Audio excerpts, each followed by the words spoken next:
bleed green? Are you an ultimate Eagles football fan? Well, you're in the right place.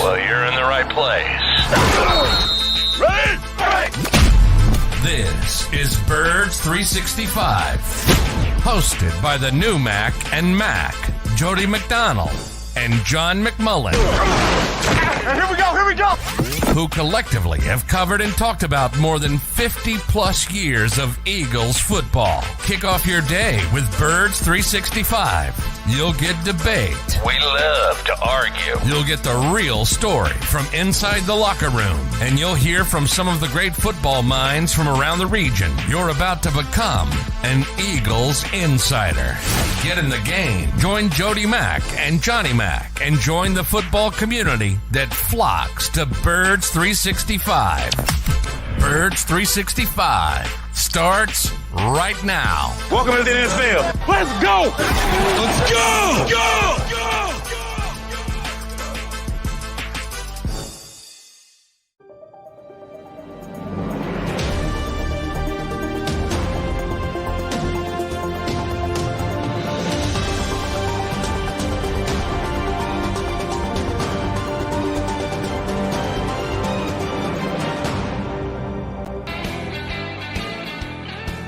Yeah, you got the Mac and Mac guys right here with you on Birds 365, streaming into your homes, your living rooms, your office, wherever you may be catching us in the car, on the phone. We thank you for streaming in. We got 2 hours of football talk coming your way. Johnny Mac, good to have you back. I know you were busy over at the NovaCare Complex watching the joint practice, or as much joint practice as they could get in before somebody had to throw a flag and say, yeah, that's enough. Before we break down everything that you saw yesterday, let's cut to the point on 2 major pieces of information. Number one, did the Eagles win the practice? Oh, God, yeah. Yeah. I mean, one of the things I said, the Cleveland practices were going to be the most important 2 days of the summer because Cleveland has some talent. Poor Shane Steichen doesn't have much talent. And without Jonathan Taylor, who was there, but obviously not participating, and a rookie quarterback who has tremendous physical gifts, but he's a long way away, very raw. They got some issues. Defensively, they're okay. They got some players, but and if you go back to that Indianapolis game last year, the Eagles really struggled with their defense. The Jalen Hurts, that was the game Jalen Hurts had to put him on his back and win the game by himself in the fourth quarter, basically running the football. Mm-hmm. So they have some talent on defense, and Gus Bradley's a good coach, good coordinator, I think. But yeah, they're not much of a challenge. And yeah, it wasn't close. It wasn't close. Which one was more lopsided? Browns practice day 2 or Colts practice day 1? Colts practice day 1. So I mean, the Browns are one of the reasons the Eagles, and they won, I put it in quotations, but they won day 2 pretty easily because Myles Garrett didn't practice. I mean, they couldn't block the guy. And if he was out there, like it wasn't day 1, they weren't going to block him in day 2. So, I mean, but again, you don't game plan for Myles Garrett in practice. You're going to if you're playing the Browns, you're going to spend your entire week figuring out how to slow him down to some point. In practice, you say to poor Jordan Mailata, hey, just go out there and block him. Well, in the game, you're going to have Goddard chipping him, backs chipping him, everybody chipping him left and right, and you're going to be able to do some different things. You don't do that in practice, which is why I think a lot of people overemphasize certain things. You're just trying to hone down on individual techniques and fundamentals and all that stuff. Right, but it tells you how great a player Myles Garrett is. It tells you that. You would take an entire week to figure out how the hell do we stop this guy. It doesn't happen every week in the NFL. You have a number one priority, but most priorities don't match up to what you have to do to make sure Myles Garrett doesn't wreck the game on you. All right, so the Colts have no game records. That's well recognized. All right, so Eagles win the day, win the practice rather handily, as Johnny Mack says. Did the Eagles win the fight? Well, the fight wasn't really a fight. It was Jason Kelsey sprinting from 30, 40 yards away and pancaking Zaire Franklin. Then everybody sort of raced to the area and started pushing and shoving. I didn't see any noticeable punches or anything of that nature. Just a bunch of, like I said, pushing, shoving. But I when you see two NFL teams with 90 players each all gathering in one area, it looks like a melee. But it wasn't really. You remember the Aaron Donald video where he's swinging helmets? Oh, yeah. It wasn't like that. And by the way, still hasn't had any repercussions from that. Because it's practice. No suspensions, no fines, no nothing. Stone cold ridiculous by the NFL. Yeah. So it wasn't like that. It was just a bunch of pushing and shoving, and then slowly settled down. They called off practice. Probably good idea they called off practice, but it was very chippy. It was leading up to that. The play right before it went to Kenny Gainwell and Zaire Franklin, who was the instigator. Billy Kid, by the way, great story, good player. He was, he's sort of their energy guy, and he's being physical, trying to bully Kenny Gainwell a little bit. And on the play before, and then on the play where Kelsey lost it, same thing. Gainwell, Franklin, and Kelsey, Kelsey's trying to stick up for his guy and trying to, bully the bully, so to speak. And even before, I mean, Jalen Carter stripped the ball from Anthony Richardson. You're not supposed to do that. Derek Barnett picked it up. Of course, Derek Barnett got in the scuffle because he's Derek Barnett. And early in the practice, right away, there was a crossing pattern. Maybe on the first team drill, there was a crossing pattern to A.J. Brown right in front of Zaire Franklin. And Zaire did something A.J. didn't like. And they were A.J. was pissed off about that. So it was coming. And it was all Zaire Franklin driven. Maybe he was too happy to be back in Philadelphia. Well, a couple of things. You mentioned the fact that he gave Gainwell some hard shots, the second of which made Kelsey crazy, and he ran down and just lost his emotions and basically started the melee. I did see people report, and only Zaire Franklin could speak this. I didn't see a quote from him after about this. I heard what he said about Kelsey. He was surprised that the OG didn't come up to him afterwards and give him a chance to go face to face and go, "Hey, sorry about that. Hey, yeah, I'm sorry I had Kenny." Like, they didn't. They were separated and never got a chance to talk. But I saw someone report that they were assuming that maybe Zaire Franklin got a little overzealous because the Eagles ran a gadget play that Kenny Gainwell was throwing the football. Yeah. In a joint practice. There are certain rules to these practice things. And I would guess one of the unwritten rules is you're not running halfback option pass plays. Now, I get it. It was a play that Steichen designed that the Eagles didn't run, and it might have just been an homage from Sirianni to Shane Steichen, but you don't do that. But not everybody knows that. Yeah, it was. It was a playful tip of the cap to Shane Steichen. And Jalen Hurts talked about it after. He's the one who let us in that it was a Shane Steichen play. And it was a playful, Nick and Shane are very close friends. And, it was more of an homage. But, if you don't let all 90 players in on it, and obviously you can't, they might have let all 90 players in on it, but you can't let all 90 players on the Colts in on it. So they probably, at least some of them took it the way you took it and saying, what the hell are you running a gadget play? And the Eagles aren't a gadget team.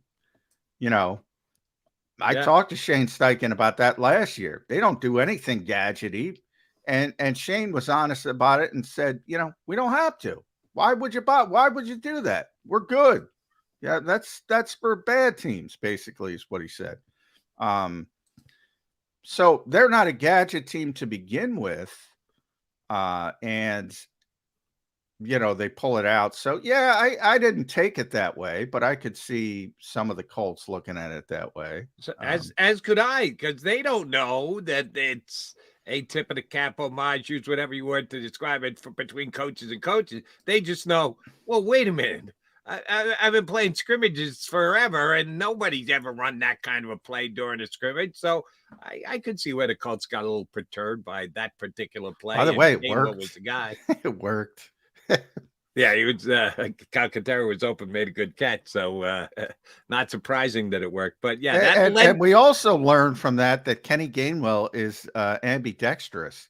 He can throw the football with his right hand and his left hand, and he threw it with his left hand. I did not know that. Well, chances are the Eagles calling Kenny Gainwell halfback option pass with either rolling right or rolling left this year. I say 10%. Oh, I'm going to go 10%. I say 2%. Not 10%. They might throw it out there because they saw success. That's what breeds. You say, hey, that worked. That was a good play by Shane. No. By the way, I mentioned this last night, Jody. You keep hearing one name in all of this: Kenny Gainwell, Kenny Gainwell, Kenny Gainwell. Guy's always on the stinking field, especially in the high leverage situations. So, for all the talk about, and again, 20-20, they never practice. First quarter, you get the ball at the 25-yard line. Who's going to be out there? Maybe it's somebody different, but big situations, it's going to be Kenny Gainwell. We shall see once games start. Before we get there, we got to get to tomorrow night's game and how the Eagles are going to deploy their players there. But I still got some more questions for you for yesterday's practice. At least where everybody's reporting it. Devonta Smith put on a show yesterday. Yeah, to the detriment of poor Darrell Baker. That's the thing, I see it on the Eagles side. I was talking about it with AJ and James Bradbury. AJ had a day on Sunday, I guess it was, just a phenomenal day at practice. But you know what? Bradbury was in his hip every step of the way. It's just making great catches. That was the case here. He went up. There were back-to-back plays, basically a go route where he just mossed him, Darrell Baker. Darrell Baker was right there, and Devonta just went up. And, he's got this weird, I talk about it all the time, he's got this weird frame. He's 170 pounds, but he's long, and he's got these giant hands, and he just snatches the football out of the air. And he bobbled it a little bit coming down, was able to bring it in. And on the very next play, Baker just got beat deep. And was a drill where they weren't just rolling it back. So they had the ball like the 8-yard line or whatever. And he played off a little bit, and him and Jalen Hurts just went back shoulder. And it was perfect throw from Jalen Hurts. That, by the way, is the most impressive part of Jalen Hurts' development. He's been dominant with those back shoulder throws. And it's not just, usually it's the AJ, but it's not just the AJ. He's just got a knack for, putting the ball on and you're going to see it in New York with your Jets, North Jersey, because nobody's ever been better with the back shoulder than Aaron Rodgers. But Jalen, man, when you make that throw, there's nothing you can do as a defensive back. Nothing. No, that it's different on every single play, depending on where the defender is, how close the coverage is, or whatever. Just generally speaking, I always think back shoulder throws are more generated by the receiver than the quarterback. The quarterback's throwing it to a specific spot, and yes, he's trying to get it to a guy and reading exactly the way he's going to run the route and turn and spin and contort his body. I always thought that the receiver, you can't make a good back shoulder throw if you don't have a receiver that you trust and a guy who can physically make the play. That the receiver doesn't get enough credit on a back shoulder throw. Oh, great back shoulder throw by the quarterback. Receiver's got to make the play on a back shoulder throw, which isn't always easy. They're part of it. I agree with you there, because you have to trust the receiver. You always have to trust receivers. That's, coaches tell me all the time that, the one thing you can't do as a receiver is fool the quarterback. You can't fool the quarterback. You got to be where you're supposed to be. But back shoulder is all about accuracy. So if you're not accurate as a thrower, you're 6 inches inside versus, in this case, you're 6 inches outside instead of inside. It's a PBU. You're a foot inside. You're giving a good cornerback a chance to take it back the other way. Right. More interception, more at risk than any leading them throw. And there's a lot of inaccurate quarterbacks in the NFL. And there's some very accurate quarterbacks. And it starts with, as I said, it starts with Aaron and then it goes down. But Jalen's gotten really good at it. Really good at it. All right, so they have this melee skirmish, call it what you want, and coaches pretty quickly decide, yeah, that's enough. Let's call this bad boy because there wasn't that much time left to what they had planned on practicing, so it ends a little bit early. And the quarterback got ticked.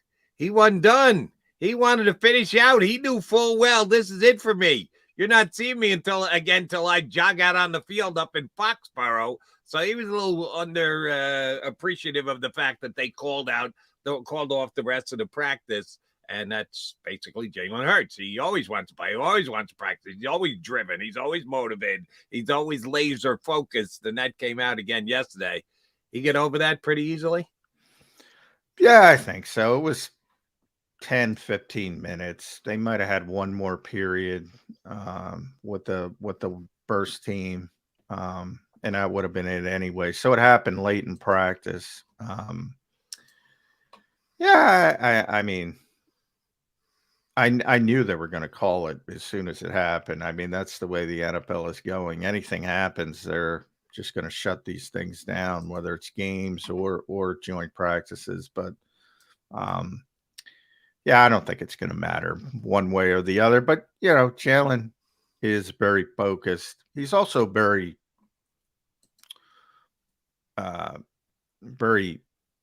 he's become very media savvy, so he knows what to say. And he's not going to say, who cares? He's going to say, oh, everything matters. He's very on point when it comes to that. All right, so they call practice off. You got to analyze and I'm going to hit you on a whole bunch of different positions, but start where it all starts in the NFL, quarterback. What were the breakout reps for the quarterbacks yesterday in practice? It was all Hurts and Mariota. No reps for anybody else. It's just in these joint practices, it's first and second team. That's pretty much it.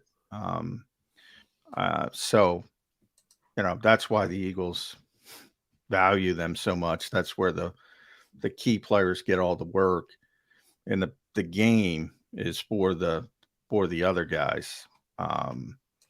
And that's a disservice for the fans. We've talked about that, but it is what it is at this point. What it would be interesting to me is, you have to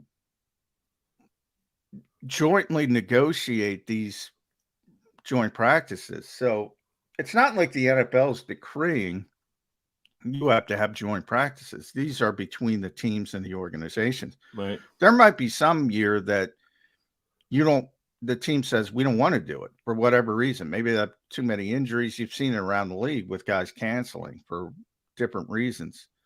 And it would have been interesting to me if the Eagles didn't have these joint practices, how they would have handled the preseason games. It probably would have been different. But when they have these joint practices, that's how they're going to handle it. You're not going to see the key players and the third teamers. They don't get any work at these things, Jody. Set individual and some of that stuff. And occasionally they have a developmental period at the end. Obviously that didn't happen because they canceled it. So I saw it reported that earlier this week, 5 teams in the NFL had no joint practices. 27 out of 32 had at least one, and the Eagles had 3 versus 2 teams. They might have done more than anybody else. And that, but you're right. You have to agree to all the terms ahead of time with the team that you're practicing. The NFL doesn't schedule it. That's up to the individual teams when they match up. How'd Mariota play with his second team reps? He was okay. I mean, I don't think he's a great quarterback at this stage. But he wasn't abysmal. He's clear. For anybody thinking there's a competition, there's not. He's their backup quarterback, and as I said, cross those fingers because you probably don't want to see him. He's still got a lot of juice as an RPO, as a runner.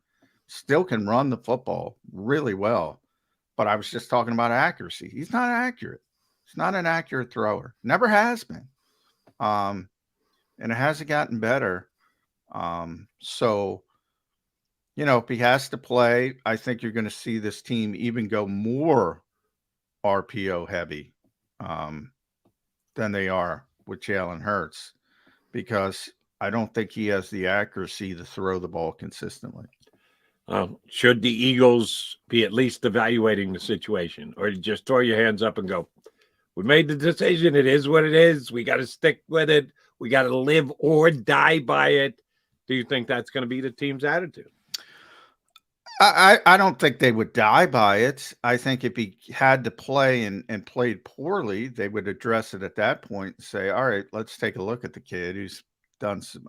In other words, if the worst happens, and fans are going to get upset just bringing it up, but Jalen gets hurt early in the season and you have to play Marcus Mariota, I don't think that automatically gives him 13, 14 games. If he starts to perform poorly, I don't think they would just default to him and say, oh, Tanner McKee's not ready. I think if the one thing Brock Purdy proved, and I know he proved it to you, but he should have proved it to the rest of the league, is, all right, don't pigeonhole people because of where they're picked or whatever. Maybe they can play. The NFL gets it wrong. The Eagles should know that from TJ Edwards in recent years. They should know it from Reed Blankenship now. Sometimes the NFL misses these guys or misses their evaluation. So I don't think they would say, I think it's over from the perspective of week one, Marcus Mariota is the backup quarterback. And if something happens, he's the backup quarterback. But if he performs poorly, I think just like Atlanta last year when he was the starter, I think eventually they would hook him. Agreed. So that gets us to tomorrow night. Knowing that, going into the season, knowing that, how do you handle those quarterback reps in the final preseason game? I think it's going to be an all McKee book game. Mariota doesn't play at all. I would think he wouldn't play at all. I thought he might not play in the second game, and he played quite a bit. I would imagine if he does play, it would be, 2 series and then out, and then Tanner McKee, and then you finish up with Ian Book. But I don't see any reason why you can't give Tanner one half and maybe even let him come out in the third quarter and then Ian Book finish the game. I mean, that's what these guys are here for. That's why they changed the rule. That's why you don't have no cut down. It's 90-53, one fell swoop. You have all 90 players for this final preseason game. Well, everybody that's healthy. That's one of the reasons why. No, the Colts are in a completely different situation than the Eagles. Jalen Hurts was the runner-up for the MVP. Last year, the Colts starting quarterback was throwing incomplete passes at the University of Florida. So you can't count the two, but the Colts are going to start Richardson tonight, give him some more action, understandable, because you just got to work with some of his guys. Does that mean they're going to be playing their one wide receivers and their first offensive line? You won't know till they get out there on the field on Thursday. Did anybody talk about Shane or anybody talk about that after the SA joint? Nobody was worried about the game after the big fight. But to me, I mean, if you're going to play your starting quarterback, you got to play your starting players. What good does it throw it out? What are you getting out of it? Yeah. Just him to be out there with the backups? That doesn't make any Yeah, sense. that's going to make him look worse. Not having, at least he's developed some kind of chemistry with and obviously the better players. The second part is, offensive line wise, you don't want the backup offensive line out there with the starting quarterback. That makes zero sense. So yeah, if you're going to play him, you got to play the starters. And that's, yeah, as you mentioned, that's a completely different situation. It's a rookie quarterback who needs as many reps as possible versus, put him in bubble wrap type thing. Like, I'm stunned the Jets are playing Aaron Rodgers. I can't even fathom that. Guy hasn't played a preseason game. He sat for, they played 4 games. So he's already sat for 3. So they just want to get him out there with a couple of his guys. My guess is there's no way he sees the second quarter. So he's going to play 2 possessions. You can tell he's motivated. Normally he would shut that down. You can tell he's motivated. So that's another good sign for the Jets. He's very motivated to prove Green Bay wrong and all that kind of stuff. But yeah, I still wouldn't play him. I mean, but that's me. There's a lot of ways you can go about it. A lot of guys are different. Andy's still old school. It's working for him, the old school method. Right. Mahomes threw 15 passes on Saturday. 15, not like go out, throw 3 passes. And by the way, I still get the feeling if it were up to Nick Sirianni, it would be different. And I say that because every once in a while, Nick will say, when he's talking about injuries, he'll say it's football. I mean, guys are going to get hurt. I mean, that's part of it. You got to go out there and play. So I think if he had more power, it would probably be a little bit different, but we are where we are. Well, I do want to ask you about the coach's opinion on one of his players when he comes back, and you can't just go, it's football, with the guy I'm going to ask you about once again. Football, Jody. Okay. I'm daring you to say that when I ask you about Derek Barnett when we come back next segment. He's John McMullen. I'm Jody McDonald. We are Mac and Mac. I believe this is the case. Now, we got some loyal guys who stream in here every single day, and we appreciate you greatly.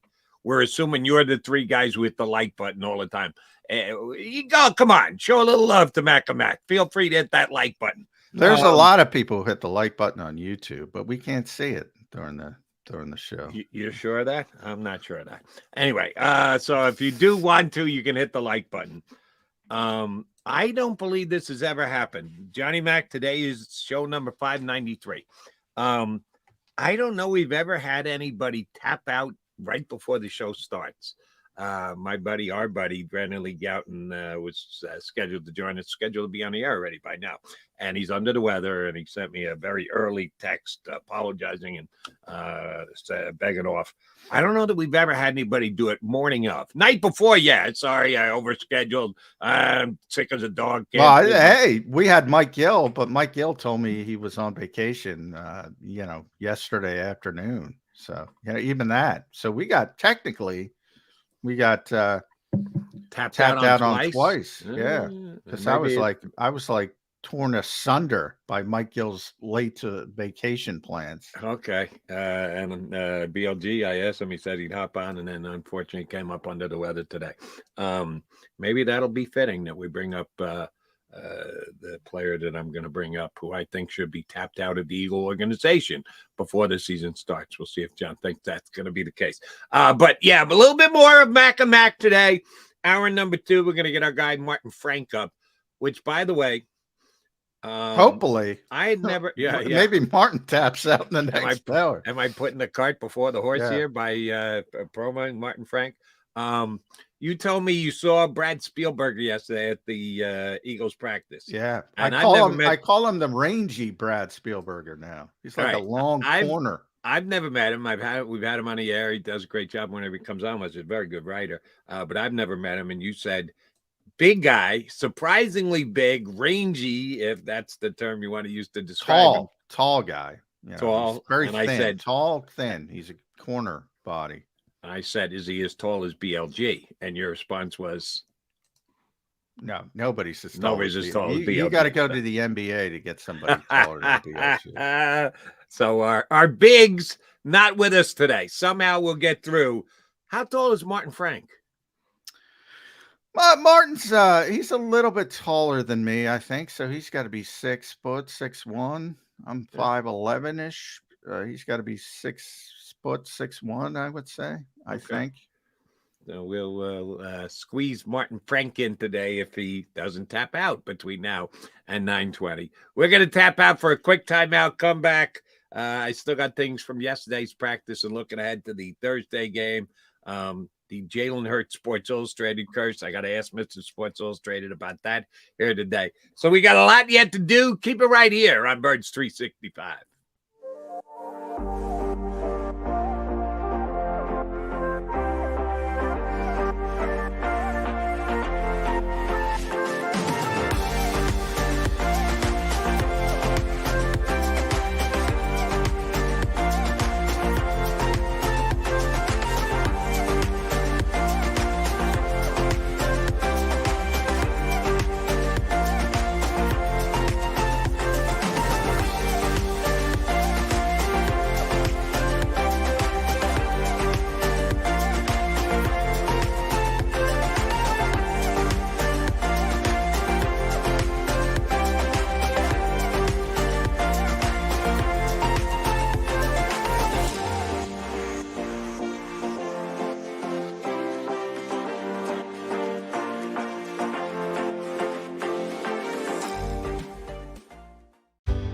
Go passionately. Go fearlessly. Go confidently. Go Birds!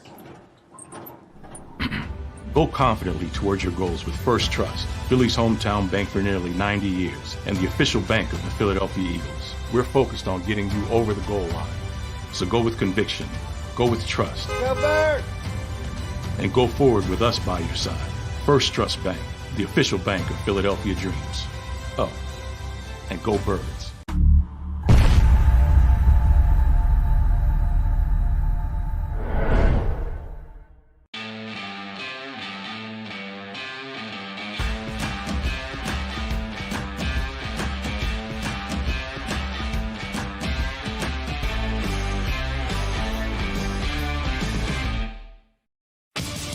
The greatest fans on earth. It's a bold statement, but would you expect anything less from Philadelphia?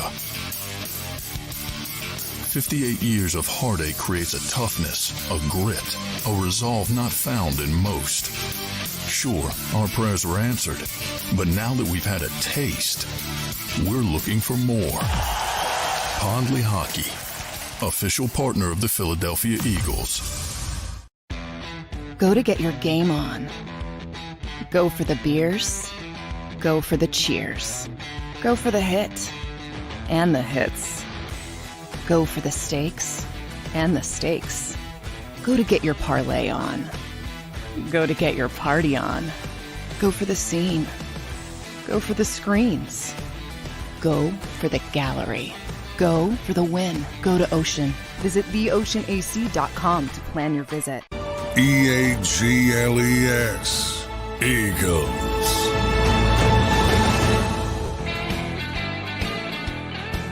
You got Mac here. John McMullen, Jody McDonald hanging with you on Birds 365. Mark Frank couldn't join us a little later in the show, getting the recap from John yesterday, who was at the Eagles joint practice.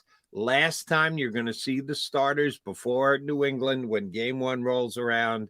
Don't expect any, and when I say any, I mean any of the Eagle starters to play in the game against the Colts tomorrow night. Sorry, that's just the way not only works in the NFL, but specifically with the Philadelphia Eagles. Because John and I have thought Colts are going to play probably their starters because they've decided that Anthony Richardson needs some more snaps. So we're assuming that means they're going to keep the first team offensive line in there, probably the top wide receivers. So the Eagles are going to be going with their backups against the Colts ones. If you're thinking about betting it all, I'd still bet the Eagles because the Colts are just that bad. As John told us, Shane Steichen's got his work cut out for him. They're just not a very good team this year. But getting done what the Eagles needed to get done in practice yesterday. Some guys still fighting for roster spots, and we're going to talk about this heavily on Friday and Monday. Tuesday's cut down day, right? Yes, Tuesday. Tuesday. A week from yesterday, I believe. Yes, we're on Wednesday, correct? Right, which everybody is. There's a time where you got to get all your cuts in by. I don't know what it is. It 4 o'clock. 1, 2, 4 o'clock. Yeah, on Tuesday. All right. So then there is this massive movement. It's like the earth moving in the National Football League, where just hundreds of guys who were employed the day before are no longer employed, and they're available for any team who wants to claim them. There's a whole waiver process. We'll go through all of that when we get closer to Tuesday. But the Eagles still have some jobs up for grabs, Johnny Mac, and this roster is not 100% set. And I'll ask you this again. Can I jump in before we get? I know we're going to get to this, Jody, but I don't want everybody to lose their mortgage payment because of me. I would not bet on the Eagles in this game because my theory on preseason football, which I've said to you, is the team usually with the best third quarterback wins. And I think, Sam Ehlinger is a pretty good third quarterback in this league. And I think Gardner Minshew is better backup. So I wouldn't necessarily say the Colts aren't going to win this game, but they're going to be a bad football team. For those who like to bet on preseason football, which I would not recommend, by the way. But anyway, sorry. And as crazy as this sounds, I watched a lot of the Colts-Bears game last week because it just happened to be on national TV because I happen to have a national show coming up. So I did watch a bunch of it, and yeah, Ehlinger played okay. Yeah, I'd still bet the Eagles if I were you. But that's just me. Yeah, John doesn't want any part of it. I will put the same caveat out there. You shouldn't be betting preseason games. It's foolish. Bet NFL futures about who's going to win divisions and yardage and stuff like that. That is, if you have to have action, that is what I would suggest. But if you're just the kind of guy who has to have action on a game, if you're going to sit down and watch it, yeah, I'd still bet the Eagles because the Colts are not going to be a good football team this year. But I'm just saying, if the Colts win on Thursday night, I can almost guarantee you it will be because Derek Barnett takes an uncalled for penalty. He did it again yesterday in practice. He just blatantly dismisses the rules of either actual calls you can and can't make and or etiquette in practices. He smacked the quarterback's arm down yesterday, which you just don't do. There's a no-touch zone to the quarterback, specifically a rookie guy who's going to be the Colts starter who was out there yesterday. Is he trying to get himself cut, or can he just not control himself? I think he just can't control himself at this point, and he's not getting cut. It's interesting because you teased this before the break. So really quickly, Jeremiah Washburn, who's his position coach, spoke yesterday, just coincidentally, and he was raving about Derek Barnett. Like this organization, this team thinks way more of him as a football player than the fan base does. You're not going anywhere, especially with the injury concerns with Nolan Smith now. They think Hassan Reddick's going to be back week 1, so they're not as concerned there. But minor surgery, it's only minor to those who don't have it. You never know what's going to happen. We talked about the insurance aspect of it. And now it's, they got 3. Kyron Johnson's not there because he had an appendectomy. So, they're really down on edge rushers right now. And they have tremendous depth. They're still, they still throw out Brandon Graham and Josh Sweat and Derek Barnett, and it's pretty good. They love him, but yeah, he's not disciplined. I mean, that's where I'll agree with you. He's not disciplined. You can't keep doing this stuff. Right. And if a rookie does this, you understand it's not a second-year player. You go, come on, you guys start growing up here a little bit. Third-year player, you should be like threatening the guy's job. This is Derek Barnett's 6th year in the NFL, and he's still doing these things, making these foolish mistakes and by the way, dumb penalties. I'll give you the perfect example is Jason Kelsey. Like Jason does what he does, right? Which he shouldn't have done. and he comes out. He wasn't scheduled to talk, and he comes out and he does over a 10-minute press conference, saying he made a mistake. He can't do that. Holding himself accountable. Derek Barnett's not as high profile, but you're not going to see him doing crap like that ever. He's not disciplined. He's not a disciplined football player. And I think it was overblown to a degree. I like to put the context on everything. People say he gets a penalty every game. He doesn't. You can look it up easily. But he gets way too many. And I think that criticism is fair to point out. He gets way too many, and he's a veteran player, as you point out.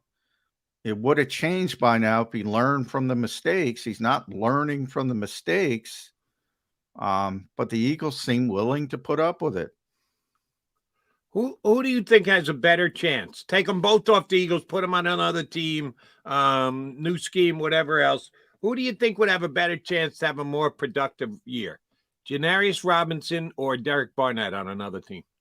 Oh, yeah. I mean, they're not close as players. Derek Barnett's a much better player. I mean, Janarius Robinson is, like I said, if you were writing a Hollywood script, Jody, and they said, hey, it's a football movie, I need an edge rusher, you're going to cast Janarius Robinson. He looks like an edge rusher. He's physically impressive. He's basically the Tyree Jackson of the defense. But I mean, technique wise and all that stuff, it's not even in the same ballpark. And remember, he was drafted, he was in Minnesota before he got here. He didn't do anything there. That team has a reputation, at least before, Ed Donatel got there, of really developing good defensive linemen for years, for decades, really, going back to the Purple People Eaters. And he never got off the ground there. So I think a lot of people are impressed by his physical stature, and they should be, because he just looks the part. But yeah, Derek's a much better player. Yeah, we'll see about that. If the Eagles don't keep Robinson, I bet you another team picks him up. You're right, Minnesota let him slip through their fingers, and the Eagles have now. If they let him go too, he's the kind of guy who's going to get a job somewhere else. Mark my words. All right, so the guy who's going to make the decision more than anybody else, and I know it'll be a collective decision, but Howie Roseman is the main decider of this roster and who stays and who goes. And he's going to be the guy who's going to formulate the 53 when they get to it. I had Andrew DeCecco on WIP with me Monday night, and I asked him this question. He had a intriguing answer. I want to see if yours matches up with him. If Howie Roseman is going to make a trade before Tuesday, not roster claiming off another squad's roster, the Eagles are going to cut and they're going to get down to 53, but that doesn't mean that's the 53 who will be there when you get to New England the following Sunday. There's moves after cut down. You cut somebody because you pick up someone who gets cut by somebody else. There's massive moving. It's days after the actual 4:00 deadline. But if Howie Roseman does what he did last year and makes a trade prior to the cutdowns, and that's what he did, but when he acquired his starting safety, we all thought that something could happen, and damn if it didn't happen, and they get their starting safety via trade prior to cutdown. If he's got a trade in him, which means giving up a draft pick, you got to give up something to get something. If you tell me they're going to include Derek Barnett in a trade and the other team's going to look at it as a plus, I'm going to laugh at you.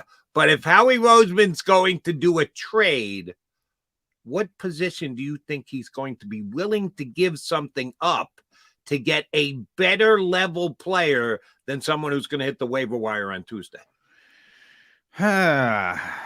Probably the defensive fronts, because they're so deep.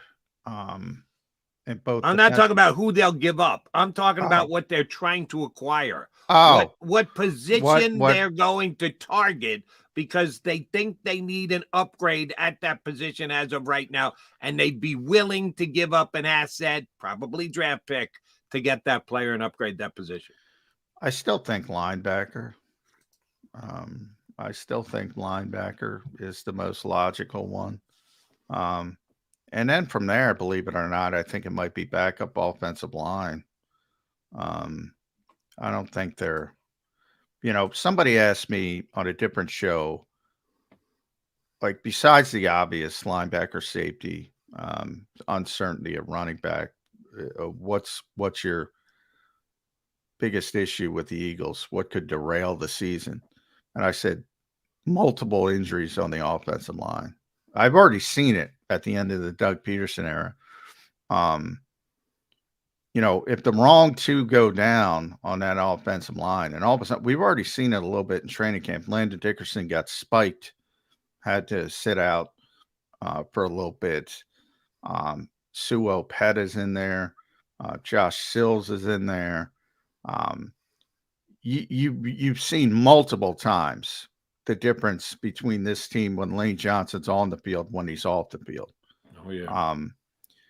If Jordan Mailata goes down, if obviously Jason Kelce, and everybody says, well, he's played 100 and the averages are coming around. He's played he's in that Zach Ertz camp, and he's always injured, but he always plays through it.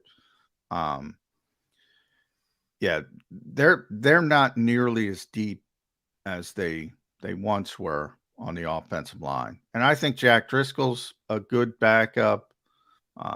Tyler Steen's got potential, but they're not nearly as deep as they once were. Along the offense line, I'll give you the answer that Andrew gave me, which I thought was interesting. Can Josh Sills make this team? Yeah, they like him, but I would say, have they been watching him play? Now, I'm not Jeff Stoutland, and I'm not going to begin to tell you that I can evaluate offensive linemen as well as Jeff Stoutland can, but I think I know a little bit, and I think Josh Sills has not good, just flat out bad. And he has carry a guy just because he opened your eyes last training camp. That's now a lifetime ago. If you're talking about last training camp, John, there's a lot that's gone down between then and now, and they're going to keep him just because he somehow caught the eye of Jeff Stoutland 13 months ago. And here's the thing: if you would told me that the week he came back, they just threw him right in there, and I said, "Wow, they really like Josh Sills." And then he played, and it's gotten worse. So if you would have told me those first 2 days of practice, I said, "Well, Josh is going to make the team." They don't. They have those issues that I just said. Backup offensive line. He's going to make the team, which stunned me because I didn't think I'd ever see him again, to be honest. And now that he's played, it's clearly he's not ready to play. Now, is that because of the inactivity? They might think that. That's why I say he's got a chance. If it wasn't, if he was here the whole time, I'd just say, well, he's not playing well. He's the one who got beat on the safety. I mean, that was a just terrible job, letting somebody get around the backside in that situation in the preseason game. He hasn't played well, but, who are you going to keep? Suo Pet or Josh Sills? That's probably what it's going to come down to. Suo Pet is not untouchable by any stretch. They already cut him last year, and they got him on the practice squad. So, he's got a chance. I think that was the question. I'm not saying he's going to make the team. And then Dennis Kelly, when he got here, I said, well, Dennis Kelly's done nothing. I don't think he's going to make the team. They're not good with the backups on the offensive line. I agree with it, and part of that for me is Josh Sills, and I don't know what the guy what they saw him last year in practices, they got a better look than I do. All I know is he was embarrassing the other night in the preseason game. He's probably going to play a lot again because he needs reps. Because, he was out of it because of his suspension as long as it was. So he desperately needs to play if you want to get a true fair evaluation. But sometimes it's not true or fair. That you got to make an evaluation on the fly, and that's probably what they have to do here with Stills. One other guy I want to ask you about. Jack Driscoll done anything to open your eyes this preseason? I know we all factored him in as a good swing guy and has experience and held up his end of the bargain. No, it's a drop-off from a all-pro offensive lineman the Eagles have, but you factor that in your evaluation, and his drop-off wasn't all that bad. But he hadn't really done a whole hell of a lot to make you say, all right, if he goes down, this won't be a big drop-off so far this year in camp for me. Is he for you? No, but he's not done anything to close my eyes and go, oof, whereas other offensive linemen have. So to me, he's just an average NFL offensive lineman. And that's fine for a backup. And, if he's got to play a short stint, he's fine. The more he plays, the more it's going to be an issue. Especially if it's left tackle. Because he's more natural on the right side. But, I also point out, you're not, if you lose Lane Johnson, you're not replacing him with a great player. I mean, there's no way to replace Lane Johnson. There's no way to replace Jason Kelce. Like they had Andre Dillard last year, maybe the best backup left tackle in football, as evidenced by his $10 million contract. But if he had to play extensive playing time, he wasn't going to be as good as Jordan Mailata. If he had to play right tackle, he wasn't going to be as good as Lane Johnson. It's just better than everybody else. You never want to lose players. When you lose players who are all pros, you got it. It's built in. You're not going to be as good. Right. It's built in, but you're hoping to be Jack Driscoll-ish, where you can hold your own. All right, two things before we get to the top of the hour. Number one, what Andrew DiCecco said with me last night, the night before on WIP, which I thought was interesting. If Howie's going to make a trade, he very specifically said he thinks what Howie will covet and target is a cover safety. That they've got the group that they have now, and they're auditioning everyone still to see who gets the.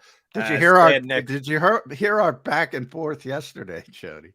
Me and Nick Sirianni about safeties. No. Yeah, it's good stuff. You should go back and listen. Well, what intrigued you about that before I get to Andrew's point? I raised Nick's ire a little bit. Because I said what I said on the show. Basically, it's like I told him it's late August, and I said we were talking to Sean Desai the other day. And he said, this is the plan. I said, it's late August. Shouldn't things be whittling down by this point and start instead of expanding essentially with Justin Evans? Andrew's right. That's why Justin Evans is in the mix. He's a coverage safety. That's what they want. And he did not like that phrase and looked at Bob Lang, the Eagles PR guy, and said, how many days we got to week one? And Bob said 22 days. And Nick said, yep, we got 22 days. So basically, look, the very existence of Reed Blankenship proves they're full of you-know-what. Because wait, hold on. Can I stop and ask a question? Sure. This was yesterday? Yeah. The opening game is the 10th? Yeah. Yesterday was the 22nd? Yeah. I can do the math there. That's 19, John. Well, where are they coming up with 22? Who knows? They have 9 days and 19. Yeah, I didn't say they were great at math, but that's that's. I sure as hell would have objected. If you're calling my question on the carpet and you're throwing specific number in my face as to how many days you still got to go, you better get the damn number right. Yeah. Well, that part doesn't matter, but the larger point is. The existence of Reed Blankenship You know, nobody knew Reed. Reed's entrenched now. Oh, yeah. All right. Reed's entrenched now because he's been so solid at camp. So you can't have one literally at the same position and say you're going to Justin Evans on day 13 of camp. Day 13 of open practice, by the way. That doesn't even count all the walkthroughs and all that stuff. And you still have no firm grasp on that position. That is not a positive, Jody McDonald. That is not, no matter how you spin it, that is not a positive. Now, I know Martin Frank's going to be on in the second hour. He's a big Sidney Brown guy. You know, if you're a conspiracy theorist and saying, oh, they're just hiding Sidney Brown so Bill Belichick doesn't know he's going to show up in week one. Well, if they think that way, they're nuts, number one. But like Bill Belichick's going to care if Sidney Brown, rookie third-round pick, is playing safety for the Philadelphia Eagles. He'll probably take advantage of it, if anything. And they don't throw the football. But nonetheless, you get my point. I mean, I always go back to last year's draft. Kyle Hamilton, you and I both loved him. Great player. Yep. I think he's going to be a great player. Kind of set him aside. And then it was Lewis Cine and Dax Hill as the first-round safeties. They didn't play at all, those two. Now, Cine got hurt, and people say, no, Cine actually played, and he didn't play well.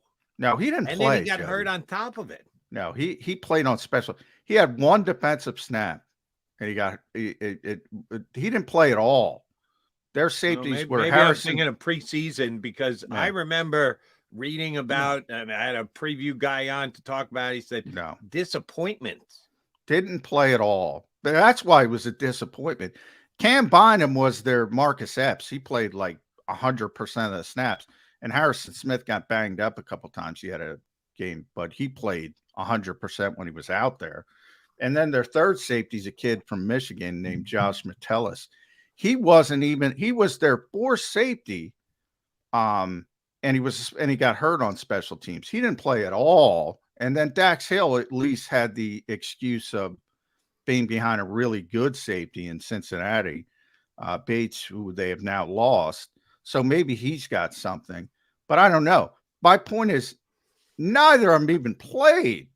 And people are saying, oh, third round pick. Yeah, no problem. I mean, there's going to be problems. I've advocated get it over with early in the season because that's the soft part of your schedule. But you talked about Derek Barnett. I'm not calling him Derek Barnett-like, but he's raw. And he goes 100 miles an hour. He's like Chip Kelly is a player. Like he's got no filter. And people will take advantage of that. With double moves and things like that. So he's raw. I get why the Eagles are have some concern. But none of this matters because whether it's Terrell Edmonds or Justin Evans or Kayvon Wallace or Sidney Brown, wouldn't you want to make a decision by this point and get Reed Blankenship and whomever as many reps as possible? And maybe they do. Now that reporters aren't there, maybe they do it and say, competitive advantage. But I don't think it's a good situation at all. And that's why I was intrigued by what DeCecco told me. Very specific, a cover safety. Not a safety, a cover safety, because they like the other safeties and what they bring to the table. Like you say, Brown, tremendous speed and aggressiveness and the like. And the fact that Edmonds is probably a good tackler. And when they go to big nickel, that he'll be the extra guy in the field when the other linebacker comes off the field. They've got some guys who do some things that they like, but specifically in coverage, they might not like any of them. So that might be an area that they reach out for come trade time, if Howie does anything over the next couple of days after this last preseason game. All right, we got Martin Frank's going to join us coming up in about 10 or 15 minutes. Let's get another timeout in here. Come back, got a couple more things I want to run by John before Martin Frank joins us. The countdown is on. not to the preseason game against the Colts. And don't bet the game, all right? You need me to say it on the record? Don't bet the game. Don't be foolish betting preseason game. I thought about betting the Ravens the other night, and I stopped. Oh, they screwed it, man. How about that? Game. Yeah. Stop in the street. Sam Cosme predicted. That's like Joe Namath. He predicted it. Did you see the awkwardness of the owner of the Commanders? Yeah, first in the broadcast booth, and then the attempted high five at the end of the game when they actually pulled it out. Josh Harris, if there is a billionaire on this planet who has no swag whatsoever, it's Jonathan Harris. He's got zero. He's got a whole lot of money. Gosh. He's a phenomenal businessman. No swag. Hey, I'm gonna teach something to the youth of the world. I'd rather be Josh Harris with no swag than have swag and not Josh Harris's money. Josh Harris's money. Yeah. I agree with you, McMullen. He's Johnny Mac. I'm Jody Mac. You got Mac and Mac here on Birds 365.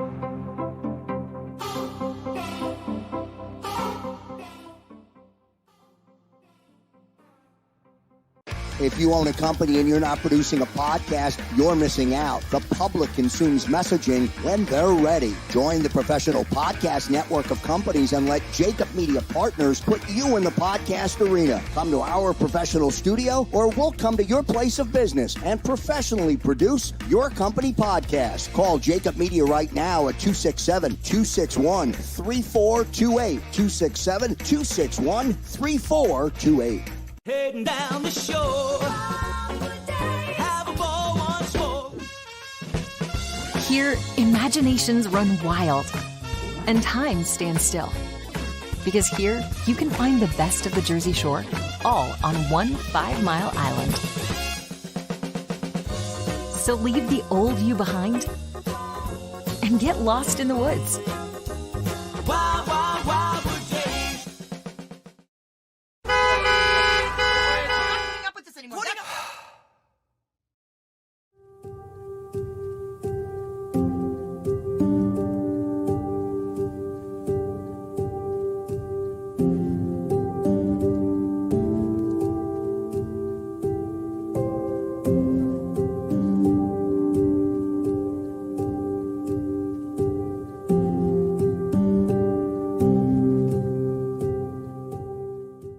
Score and save at Southeastern PA and Delaware with Colony Pools this football season, and let the experts close your pool with a custom Merlin safety cover in green for the birds. And if you join our Winter Watch team, we'll give you another 20% off, and Colony Pools will handle it all. Keep your tiles on your pool, not in your pool. Fly with Colony right now, Birds fans. Visit flywithcolony.com.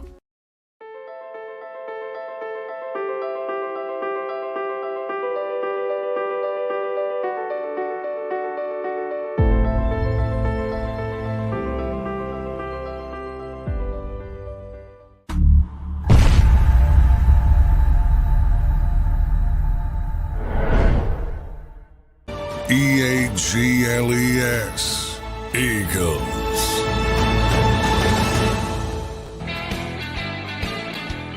Appreciate you streaming in here with Mac and Mac on Birds 365. McMullen and McDonald hanging with you. Our buddy Martin Frank is going to join us coming up in less than 15 minutes from now. Two things I want to touch on with you, John, before we get Martin up here. Number one is the game tomorrow night against the Colts. The Colts are using it in a different way than the Eagles are. They're getting more reps for their first team, specifically their rookie quarterback. The Eagles are putting all their key players in bubble wrap on the sidelines, and they will not be playing. So there are still some jobs to be won or lost. There, of course, is the original 53-man roster, but then juggling thereafter, and then the practice squad. The Eagles will fill out their practice squad as they think best fits their needs going forward for not only this year, but future as well. The wide receiver position. If we know who the two stars are, Quez move around yesterday, took part in a couple reps, but didn't play 11 on 11, right? No, yeah, he just did individual and some 7-on-7, but no team drills. So that was his first day back from the hamstring. Britton Covey's still not back from his hamstring. So, yeah, but he's fine if that's what you're asking. He's the elite wide receiver that is Quez Watkins, as per Quez, will be the Eagles' third wide receiver. Olamide Zaccheaus will be their fourth. And you think Britton Covey, despite the fact that he still is. Well, I've opened the door a little bit because he can't get healthy. So I'm back to the chip. Best ability is availability. But here's the problem. Of those back end guys, nobody has kicked the door down. Nobody has earned a spot. So that's been one of the, I don't even want to call it a disappointment, but typically you have one of these young receivers show up and flash, and the guy who did that was Tyree Cleveland, to be honest, but he's on injured reserve now, so he's out of the equation. Devin Allen's starting to show up a little bit. I think he'll be back on the practice squad if nobody claims him, but I can't give him a 53-man roster spot. And then, a lot of people talked about Joseph Nada. I got to tell you, Jody, I haven't seen it at all. What I heard at Clemson is what I've seen here. Struggles to get separation. That's why he wasn't drafted. I've seen the exact thing here. I could see him being on the practice squad. Maybe he can develop into that Zach Pascal-like player down the road. But they ran a bubble screen yesterday, and he got blown up. Being a blocker in one of the few reps he had. In fact, that's the only rep I saw him out there. So I haven't seen anybody of those group. Actually, the most impressed I've been with Johnny King, who got here late, but he got here so late. He's got a lot of size. I could see him sticking around, but only on the practice squad. All right, but if you got these guys on the practice squad, what happens with Greg Ward? You talk about liking a guy. You said earlier in the show about read between the lines with the coaching staff that they just love Derek Barnett for whatever he may take stupid penalties. The fan base and Jody McDonald may not like him a little bit, but the coaching staff really likes him. Well, they say the same thing about Greg Ward. No, by the way, the fan base does like Greg Ward because he catches everything you throw at him. He just doesn't have the ability to turn it into any kind of a big play. And his teammates rave about him as a veteran guy in that room for the younger wide receivers that the Eagles have. You got to keep Greg Ward on the practice squad. How many wide receivers are going to have on the practice squad? 2 or 3. 3 out of 16? Yeah. It's always a position to keep a lot of bodies because there's a lot of soft tissue injuries. It's always a position. That and corner. You're going to see 2 or 3 corners as well. Well, that I understand because they got a lot of young guys there that just need time to develop. If they keep 3 corners, that won't surprise me. 3 wide receivers would surprise me, John. Yeah, you need a lot of bodies at wide receiver, and even the practice, because it's like I said, you need guys to practice on the scout team to give you looks, and you don't want your own guys running around and tweaking a hamstring that way. So it's always a position you want quite a few bodies at if you can do it. So they're gonna keep at least 2. I would lean more towards 3 at wide receiver on the practice squad, and we'll see. Those guys are all basically it's kind of pick your flavor at that point. And, Greg Ward, one of the issues is, he could take over for Britton Covey as the punt returner. But he's hurt. He's been out of practice now. So that affects him. That affected him last year when he got cut and he got brought back. So, it happens. And last year, I'm just looking while I'm talking, I'm just looking up. They ended with Devin Allen, Tyree Cleveland, and Greg Ward on the practice squad. Were there 3 practice squad receivers? So going into the first week of camp? No, that's how they ended. Oh, end of the season is after the 17th week of camp. Yeah, because that's all I have. I can't go back to the initial 53, but they always keep 3 and defensive backs as well. A lot of, as I said, just because you need bodies to practice, and those are 2 positions. And if you look at training camp rosters, not just the Eagles, all across the league, those are the 2 most populated positions because of you need bodies to practice at those 2 positions. All right. So let me ask you this about the cornerbacks. They've had Bradbury cross training at the slot corner, which I understand another team's going to throw a specifically big guy at you to try and take advantage of the fact that Devontae Maddox is a little small. And if Maddox comes out of the game, Zach McPherson looked like he was going to be the backup slot cornerback. Oops, he's done for the season. So I follow the line of logic that your design is trying to employ. But if they actually did that, somebody else has got to play outside. No, they're not going to do that. Has Josh Joe been that good that you just go, all right, well, it won't be a drop-off between Josh Jobe and Bradbury if we have to move Bradbury inside. Has he been that good? I know he's the number 1 backup corner right now, but has he been that good to say, all right, well, we're all right if we got Josh Jobe outside all the time? Josh Jobe has had a really good camp. Maybe if you're doing most improved player, he'd be in the conversation for it. But I get a kick out of people. James Bradbury isn't playing slot corner. Period. End of sentence. He's a second-team All-Pro. If he plays slot corner, Nick Sirianni should march Sean Desai up to his office and fire him on the spot. All right, well, then let's play this out. Percentage chance, Mr. quote Zach Ertz all the time, that Devontae Maddox plays all 17 games this year. Not great considering his history. That's exactly what I'm getting at. So if Devontae at some point he's going to miss a game or games, I would say games more likely than just 1, somebody needs to play slot corner when that happens. Who's it going to be on the Philadelphia Eagles? I think Mario Goodrich is the leader in the clubhouse. He's had a good camp as well. They still have Josiah Scott. Now he's back in the mix, which I know is not going to excite people. Justin Evans played slot corner in New Orleans last year. He's that coverage safety that Andrew was talking about that they're trying to get in the mix at safety. He's sort of like a poor man CJ Gardner-Johnson. He can play both. Some would say a broke man's, but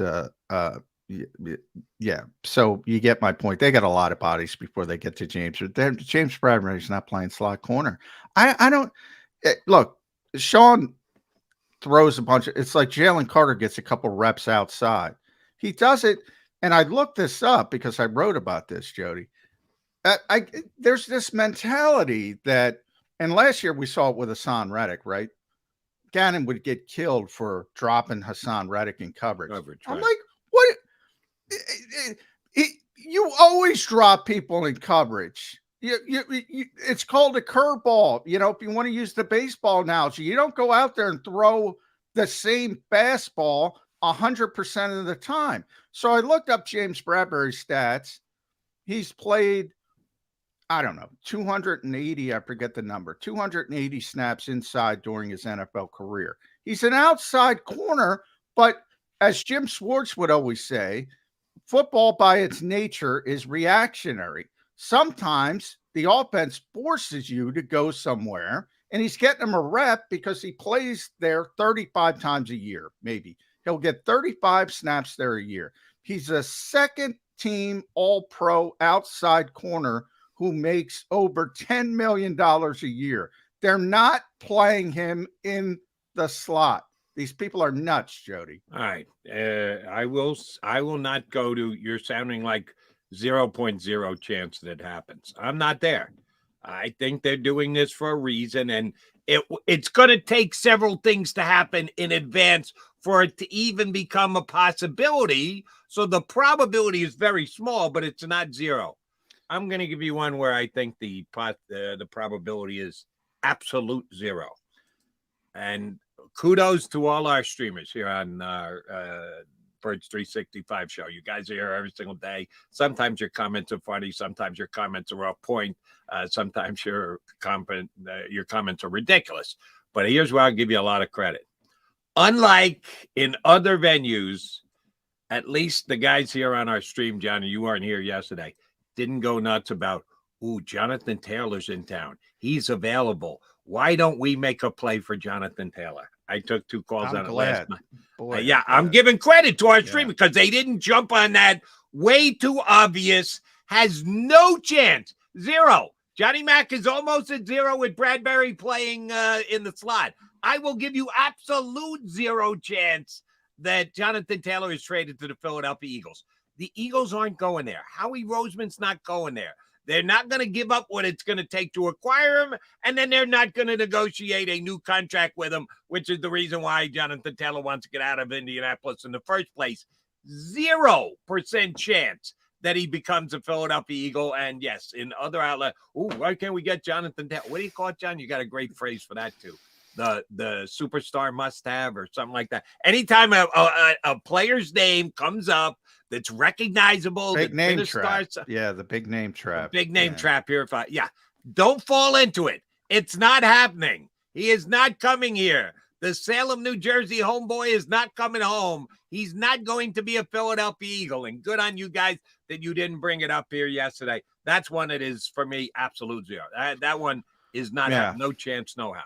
I'm with you there. And as I said, Bradbury might play 30 snaps in the slot, and he's just getting them ready for it. And that I applaud Sean Desai because he does things like that. Sure, why not? And if people want to look at, saying he's going to be better than Jonathan Gannon, a lot of people want that to happen.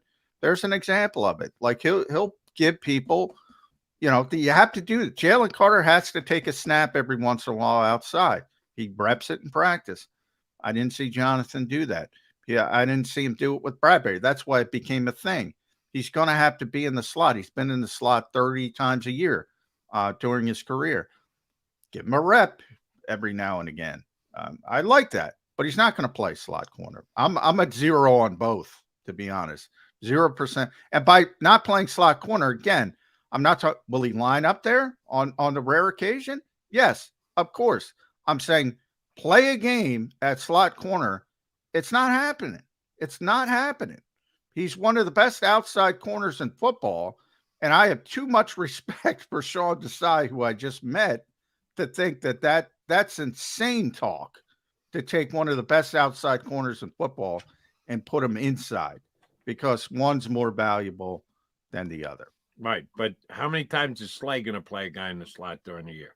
Probably about 30, 35 times. And he's been in the slot too, but nobody. The fact that he's given very specific slot reps. Slay has done it in the past, so it's not that big of a deal.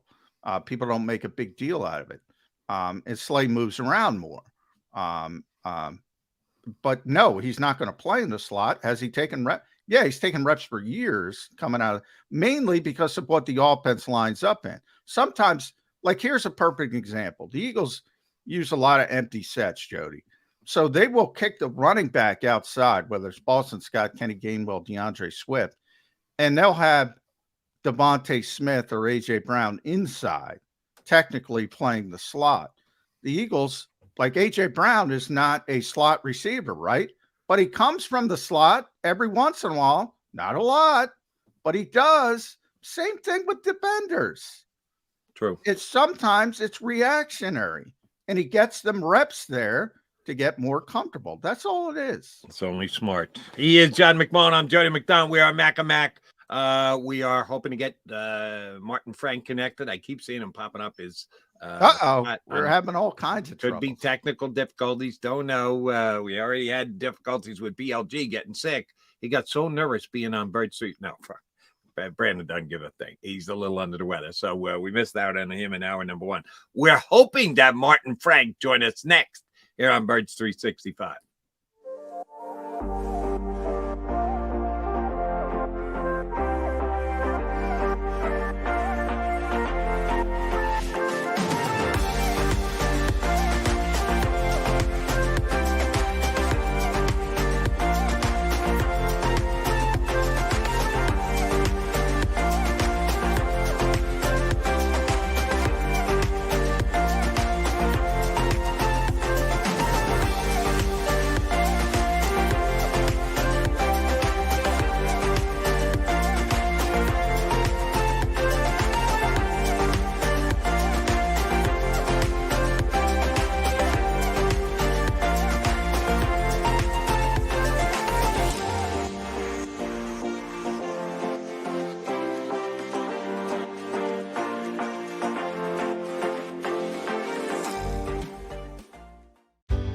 Go passionately. Go fearlessly. Go confidently. Go Birds! Go confidently towards your goals with First Trust, Philly's hometown bank for nearly 90 years and the official bank of the Philadelphia Eagles. We're focused on getting you over the goal line. So go with conviction, go with trust, Go Birds! and go forward with us by your side. First Trust Bank, the official bank of Philadelphia dreams. Oh, and go Birds.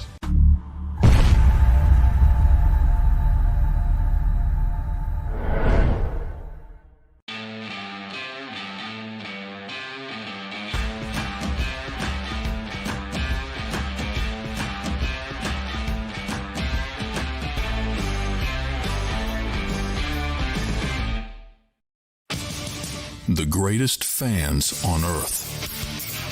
It's a bold statement, but would you expect anything less from Philadelphia? 58 years of heartache creates a toughness, a grit, a resolve not found in most. Sure, our prayers were answered, but now that we've had a taste, we're looking for more. Pondley Hockey, official partner of the Philadelphia Eagles. Go to get your game on. Go for the beers. Go for the cheers. Go for the hit and the hits. Go for the stakes and the stakes. Go to get your parlay on. Go to get your party on. Go for the scene. Go for the screens. Go for the gallery. Go for the win. Go to Ocean. Visit theoceanac.com to plan your visit. EAGLES, Eagles.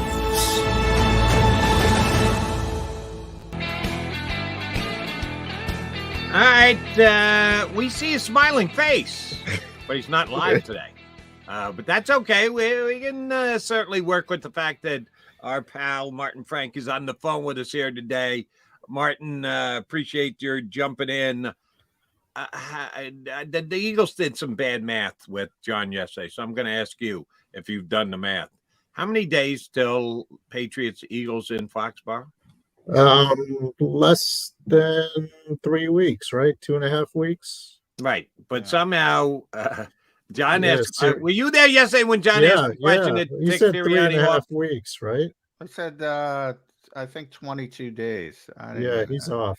And last time I checked, 22 days is more than 3 weeks away. So come on, Eagles. You can't do the math. How the hell are you going to get to a Super Bowl if you can't figure out on a Tuesday, 2+ weeks from the Sunday when you open up the season is less than 22? How can we have faith that this team's going back to the Super Bowl, Martin, when they can't add and subtract?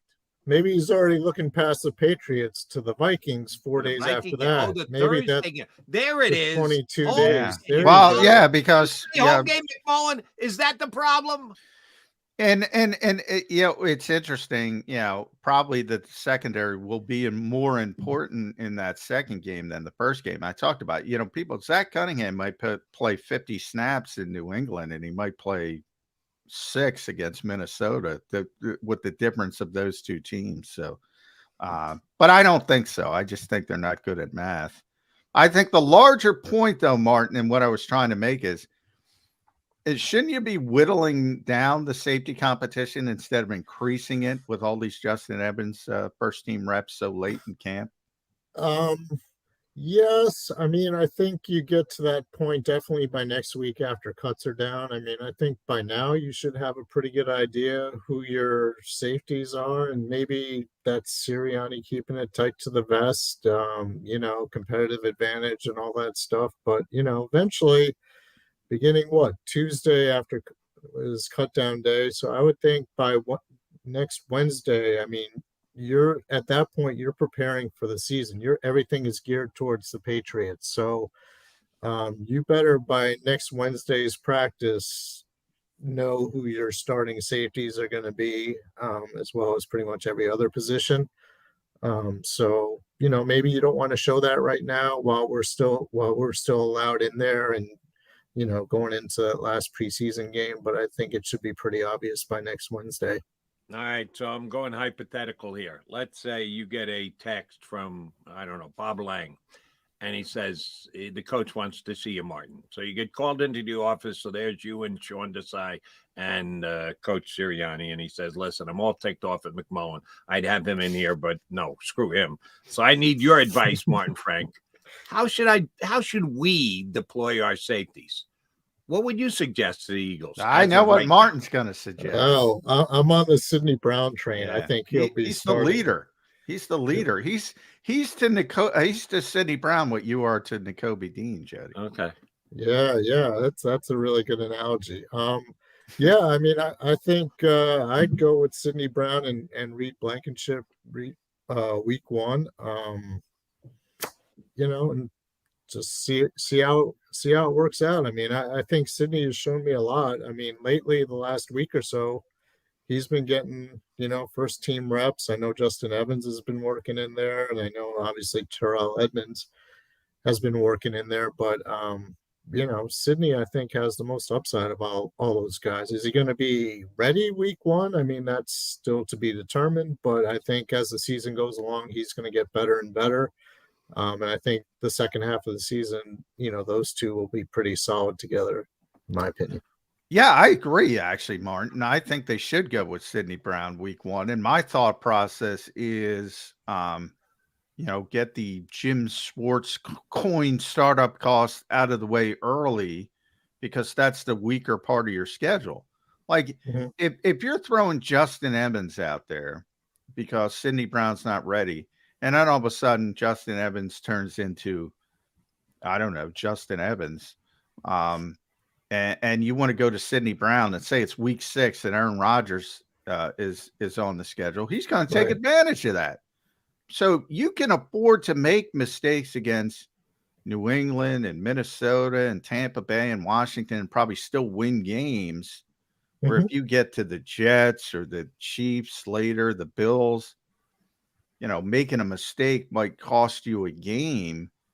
That's the way I look at it. I'm like, get it over with. He's going to probably have some hiccups, but he'll get better and better the more he plays. Yeah, and I think that's an excellent point, actually. And I also,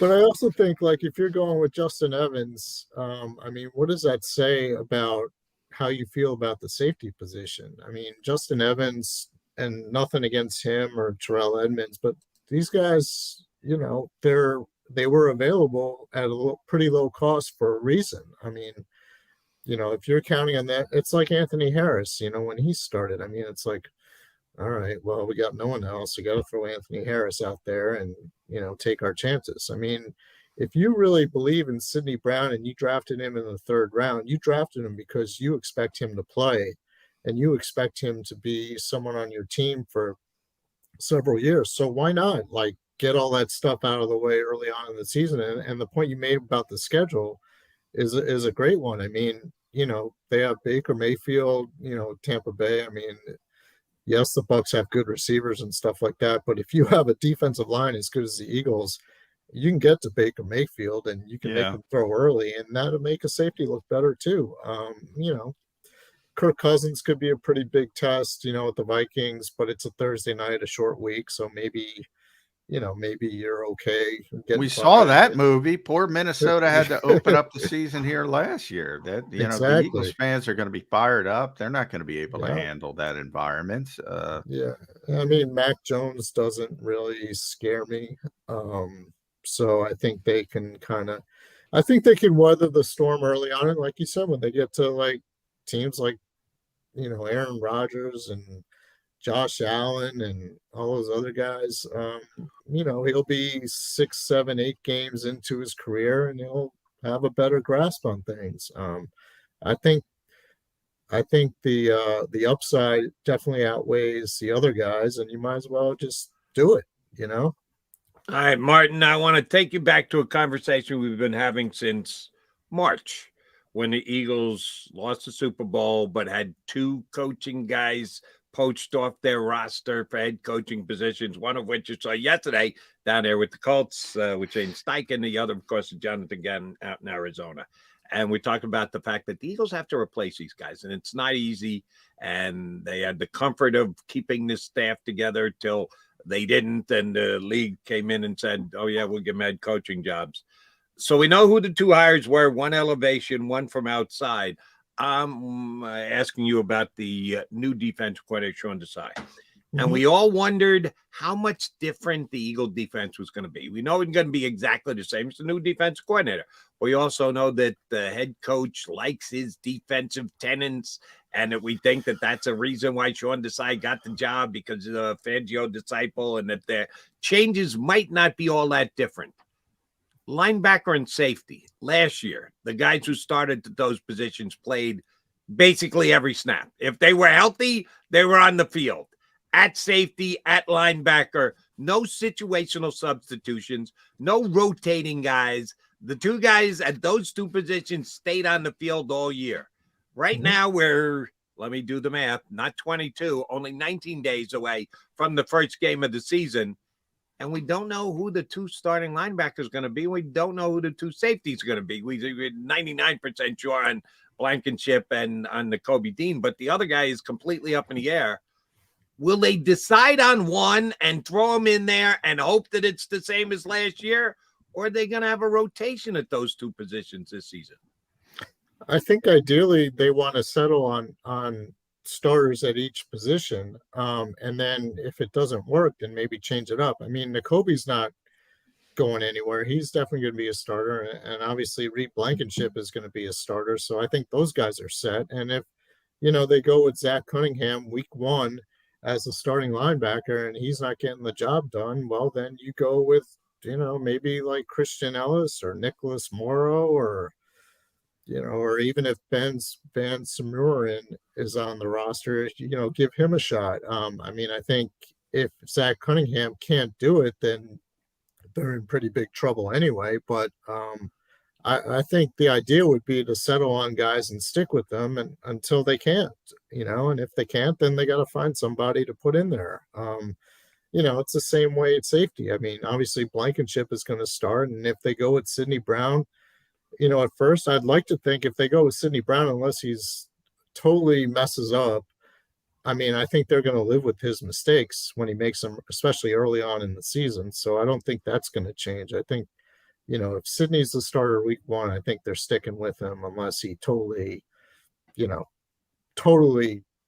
messes up. But I don't see that happening. Nothing that I've seen would indicate that would happen. So I think they would pretty much stick with obviously we're talking about Cunningham. You're hoping that somebody wins the job. We'll see if that goes. Yeah. Just because there are other positions on the football field where they bounce guys in and out all the time. Defensive line, there is a rotation. I'm just wondering if they'll go rotation at either linebacker or safety. You say they hope they don't. All right, gotcha. All right, snapshot, Martin Frank, Wednesday. I'm looking at my phone, August 23rd. So, Jody, what are we, 18 days away? 18 days away. Yeah. From Foxborough. Who are you more confident in right now, in Martin Frank's estimation? Reed Blankenship or Nakobe Dean as a starter on this Eagles defense? That's a really good question. I'm going to lean more towards Nakobe Dean. I just think he's the one wearing the green dot. He's the one kind of setting the defense and everything. And I think he knows exactly what's going on with the defense. I think he has a better overall grasp of the defense. Not saying that Blankenship doesn't, because obviously he's proven to be in the right spot more often than not. But I have a little bit more confidence in Nakobe Dean. I just think, watching all last year, learning from TJ Edwards and Kaiser White. I mean, he's a student of the game. He was like a 4.0 student at Georgia and everything like that. He's a smart guy, and I think he knows the defense, and I think he knows where to be and everything like that. So I feel a little bit more comfortable with him as opposed to Blankenship. See, it's funny, and you said earlier, John, the biggest Nakobe Dean fan, Jody McDonald. I'd actually say Blankenship because he got a chance. I'm to Team play. Reed, man. I'm Team Reed. Reed is rock solid, man. And it stuns me. I didn't see it coming. That guy's just good. And I'm giving you my opinion, not because of Reed Blankenship, not even because of the Eagles coaching staff, because of happenstance. CJGJ got hurt, so he got a chance to play last year. He's got actual experience. The middle linebackers got 34 snaps. That's why I would give Blankenship a little bit of a leg up going into the season over Dean. Not that he's better, been better, gonna be better. No, he's just more prepared. He's more ready because he's actually gotten out onto the field. Just because, again, CJGJ got hurt last year. All right, Martin, I got to ask you this, and this could decide the entire Philadelphia Eagles season this year. Did John's other employee, Sports Illustrated, screw the Philadelphia Eagles by putting Jalen Hurts on their cover this week? I would say, I don't know. I mean, Jalen Hurts is, he's Jalen Hurts. Everybody wants him on the cover. And the guy who wrote the story, Greg Bishop, did a great job. I mean, he did a tremendous job. Yeah. I read but it. He didn't get that information from Jalen. Did you? Were you there when I asked Jalen that question, Martin? About I Ted was Rath. stunned. Yeah, it was clear that from that answer that Greg got that stuff from Nicole Lynn, not Jalen, because Jalen was stunned that we knew what went on with his offseason program. Yeah, that was an interesting back and forth because he had no idea. He's like, I purposefully kept that from you guys, which I already told on this show 100 times. Jody knows. Oh, yeah. I said he was working with, because I found that out from somebody with the Eagles. He was working with Tom House and Adam. I don't know how to pronounce his name. They do. All right. So I reported that at the time. So I didn't know the details that Ted Rath put them together. Mm-hmm. But he did not want that out there. That was interesting to me. It was very but I kind of heard that link before too. I mean, I don't think it was totally surprising because I mean, he himself said he went to California to train and everything. Yeah. Well, I mean, who else are you training with in California? Well, there's a lot of guys. Jordan, Carson Palmer's, Jordan Palmer's out there. There's another one. There's a lot of quarterback gurus in California, Southern California. But no doubt, Tom and Adam are the most high profile. Those are the guys I always think of. Yeah, so it made the most sense. But he always kept it vague. Is what he did. He said he admitted he went to Southern California, but he always kept it vague. And it sounded like he didn't know Greg reported that because Jalen doesn't read stuff, so he doesn't know. Yeah, I'm kind of disappointed because I thought he read all of my stuff. I know, except Martin Frank stuff. But I just thought it was interesting that back and forth. He is so guarded. It's is that big of a deal that he's working with Tom? Everybody works with Tom and Adam. Who cares? And obviously the results speak for themselves. I mean, he had a great year last year. And, from what we saw yesterday and pretty much all throughout training camp, I mean, he's looked just as good, if not better. I mean, he's had a great camp. He's had a great camp. Yeah. And I would suggest that the SI jinx has taken a backseat to the Madden jinx. So for those who are ready to just sort of, how can they do that to us? No, the Sports Illustrated jinx is, for me, gone by the boards. But I love the fact that people get nervous about this stuff. All right, Martin Frank, with exactly 12 days ago, 19 days ago before the season starts, what worries you most about the Philadelphia Eagles? They're in good shape. They're the favorites to win the NFC. They're better than being the Colts at this stage. That's for damn sure. What does legitimately worry you about this season as we get that much closer to the beginning of it? Well, there are a couple things, and I don't mean to throw a wet blanket over. I love. I'm asking you to do that. I set you up for it, Martin. I live for wet blankets, Martin. Give me a wet blanket. All right. Well, I'll give you a couple. The first thing is injuries. They're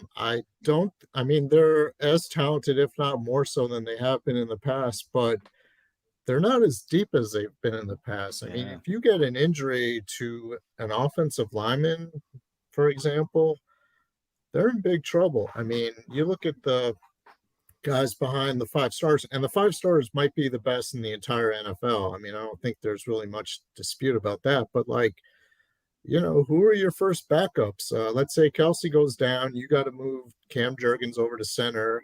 You're putting a rookie Tyler Steen or Jack Driscoll in there. Lane Johnson or Mailata go down. Who's the backup tackle? And it's like that at a lot of positions. I mean, as great as Josh Jobe has looked, I mean, if Slay or Bradbury go down, or if they start showing their age, that's a big drop off. Jobe has very little, if no, experience in the NFL, so that's an issue. Linebacker's always been an issue, even when they're healthy. I still think, it's better than it was, but it's still not great. The defensive line, probably out of any position, can withstand injuries more. They're loaded on the defensive line. That unit is just loaded. But Martin, they don't even have. They're not practicing. Hassan's out, obviously, with the surgery. Right, and it's easy to forget that just watching Nolan Smith and Josh Sweat and all those guys. Yeah, and then I haven't even gotten to the quarterback yet. I mean, we've all seen Marcus Mariota in the 2 preseason games. That's not good. Yeah.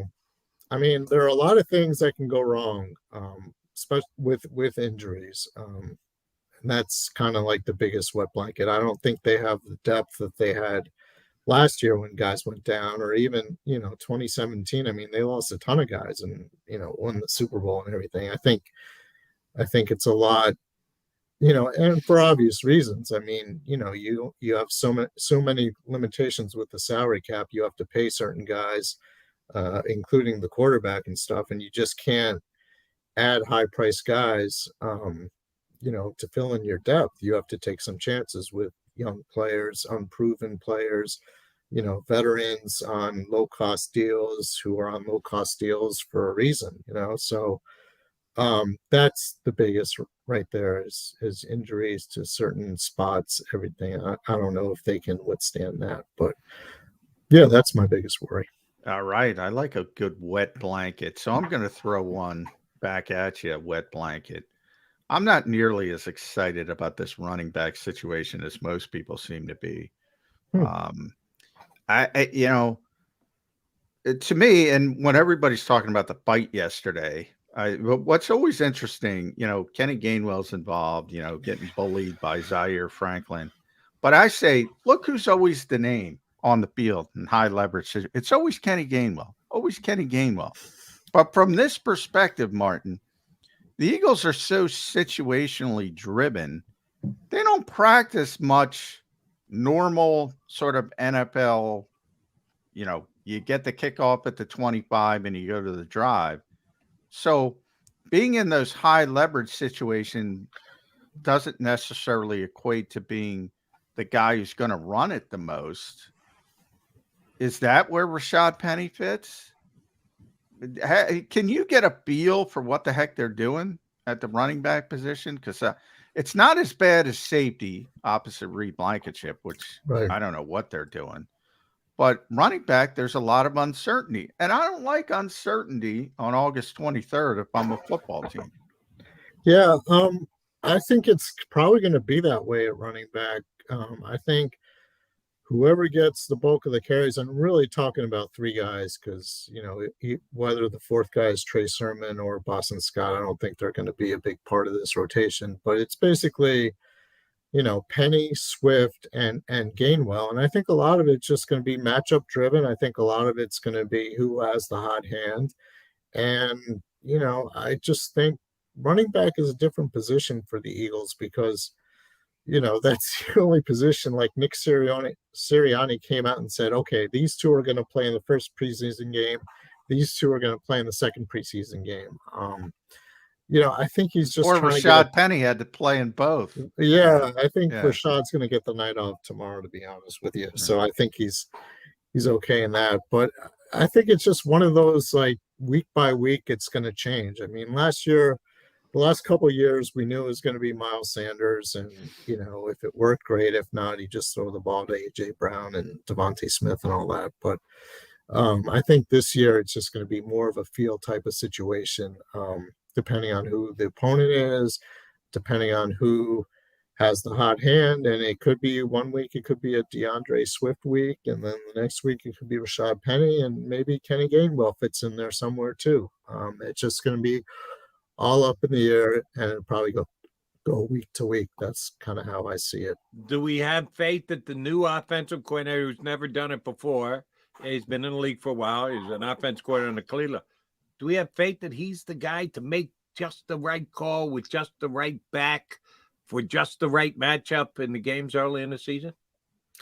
Yeah, I think so. I mean, he's got the endorsement of the quarterback, which counts for a lot. And they do have a pretty good passing attack. So I think in a lot of those cases, I'm not saying the running back is irrelevant, but I'm saying it's not one of the top priorities, especially when you have Hurts himself, who can take off and run and will, and makes, and that makes the other guys even better. So I think Brian Johnson has a pretty good feel about it's all around Jalen Hurts' strengths. So Brian Johnson's going to design a game plan based on that. And if it means that Jalen Hurts has to run the ball more, then he will. If it means he does, the zone read and the read option, and he's handing off or he's throwing quick slants, I mean, that's all going to be geared toward Jalen Hurts more so than who the running back is. At M Frank NFL, make sure you follow Martin Frank on X or X. Twitter if you prefer. DelawareOnline.com. You can read him there. Does a tremendous job covering this team. It seems like the only time we talk about Jalen Hurts, Martin, is when he's got a new endorsement deal, whether it's Jordan, whether it's Hulu now. Or he's on the cover of Sports Illustrated, or he's shutting down questions at press conferences. Nobody talks about the football part of it because he's just been good pretty much throughout camp. It's pretty amazing, the trajectory of this player, to the point where I think other people say, well, Jalen Hurts did it. Why can't Justin Fields? You saw a lot of that. Why can't Justin Fields do it? This is not normal. How it's pretty amazing we're taking him for granted now, isn't it? Like, we're not worried at all about Jalen Hurts. Yeah, it's kind of funny because a year ago at this time, nobody knew for sure that he would be this good. I mean, yes, we all knew he was going to be the starting quarterback and probably deserved to be, but I remember, like in 2021, he completed maybe 61% of his passes, and everyone's like, all right, well, if he can do better than that, like maybe get to 63 or 64, that would be great. And he completed 66.5% of his passes, and he ran for 740 yards, and he was the runner-up, for the Super Bowl, and he probably would have had well over 4,000 yards, but, the Eagles had such big leads in so many games that they just kind of handed the ball off in the second half. And plus he missed the 2 games with the injury. So, yeah, I mean, it's been pretty meteoric. And yeah, like I saw, wasn't there some kind of rating where Justin Fields was considered to be the best? I think James Jones went on ESPN and said he was going to be better or something than Jalen Hurts, which is, that was ridiculous. Jody brings up disrespect a lot during what I call disrespect season. Yeah. That to me was the most disrespectful thing. That might have been Patrick Mahomes is the best quarterback, I think, but Jalen was number 2 last year. I think that's fair. He was runner-up in MVP. And, Justin Fields is a young quarterback who's struggling mightily, but can run the football well. Yeah. Throwing it, we got to see him out. Why did you have to go there and disrespect Justin Fields? Because he's not on Jalen Hurts' level. He's struggling. He's not nearly as good a passer. I'm not comparing him to Jalen Hurts. I'm comparing him to the rest of the world. Justin Fields is struggling mightily. You don't think he's going to be a good quarterback this year? He's not going to be Jalen Hurts. You're right. James Jones, what the hell is he talking about? But I'm talking about James Jones. Disrespect of Jalen Hurts. Why would you turn around and disrespect Justin Fields and say struggling mightily? Because he was the 35th graded passer by Pro Football Focus. There's 32 starters. He was 35th. He's struggling mightily as a passer in this league. Now, part of that is he's on a crappy team, a crappy organization with a crappy supporting cast. Well, but none of that has changed. We'll find out this year. They added DJ Moore. Yeah, they got a little bit better. So they got. But they still have a bad offensive line. They still don't have, they don't have Jonathan. They should maybe consider getting Jonathan Taylor to help their young quarterback. He's still not enough has changed. He's still got a defensive head coach. He doesn't have a good ecosystem for that development, like Anthony Richardson has with Shane Steichen. And the 5 things that you just rattled off, none of them had anything to do with Justin Fields. It was everything around him. So then why would you say Justin Fields is struggling mightily? The Chicago Bears are struggling mightily. Okay, that I could buy. I don't know that Justin Fields is struggling mightily. Yeah, I also think like a lot of teams now are trying to draft the next Jalen Hurts. And, the rep for Hurts coming out of college was great runner, dynamic runner, but might not be the best passer. And he became obviously a good passer. So they're like, okay, well, we could take an Anthony Richardson who might have completed 53% of his passes at Florida and turn him into a good passer. But in the meantime, wow, he can really run the ball and he's going to be dangerous. And I think teams look at Justin Fields the same way.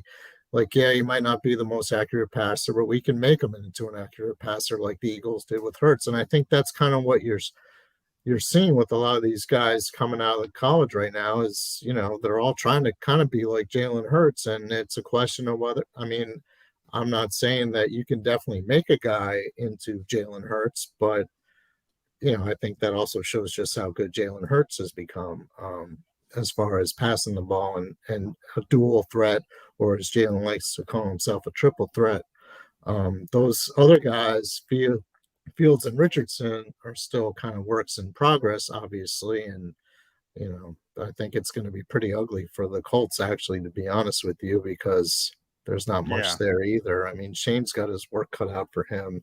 And, this is a big year for Justin Fields. He's got a better receiver to work with now, and the Bears kind of added pieces here and there and stuff. And if he can't make the big stuff, I have tremendous respect for Shane as a play caller and as an offense. Like, I think Anthony's in a better situation. Situation matters in the NFL, and with quarterbacks especially. I always go back to '99 and Donovan McNabb.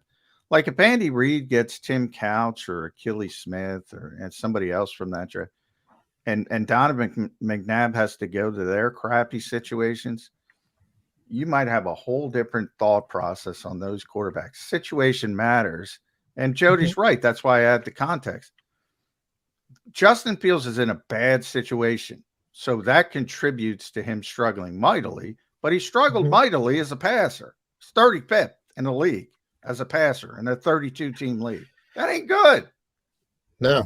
But I think he needs to be better. I think he will be that improved this year because they have upgraded the pieces around him. But I just think he's going to take a natural progression. Did Jalen Hurts jump the number 2 quarterback in the league purely because they got A.J. Brown? Did he take Hurts from what? 16, 17, 18, 19, if we're being optimistic as to where he finished after his first year as a starter, and go to number 2? It wasn't just AJ. That was massive improvement by Hurts. I think Fields is capable of doing that this year. Not to number 2, but making a major move on his own just because the experience is going to make him a better quarterback. I'm a Fields fan, and I think you will see that this year. Martin, we kept you a long time. Thank you much for jumping in today. You know, we're going to talk to you during the season all the time. Be careful with McMullen spilling coffee. Now you got to sit next to him every week. It's just going to get that much dicier for you on a week in, week out basis. It happened once. He'll be fine. Yeah. He'll be fine. Forever. McMullen's going to put up a little shield around my laptop. There you go. All right. Martin, well, thanks buddy. as always. Thanks for having me. As always. Thanks, Martin. Appreciate it. See you. We'll talk to you in a couple weeks. Martin Frank here with us on Birds 365. All right, we got to come back, put a bow on the show. Get right back with us.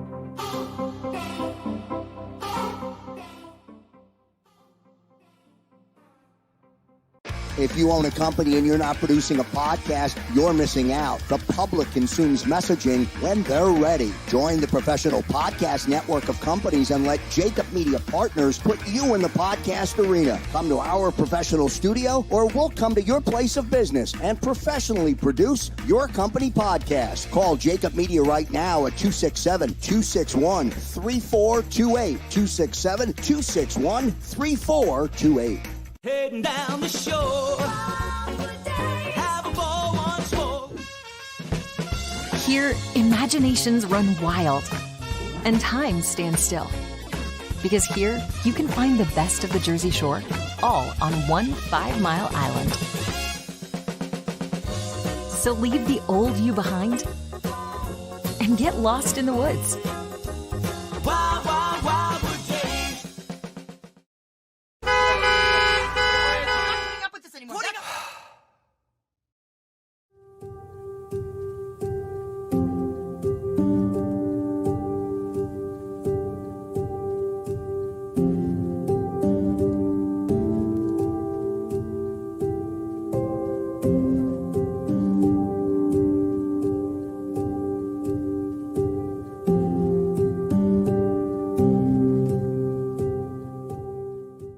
Score and save in southeastern PA and Delaware with Colony Pools this football season, and let the experts close your pool with a custom Merlin safety cover in green for the birds. And if you join our Winter Watch team, we'll give you another 20% off, and Colony Pools will handle it all.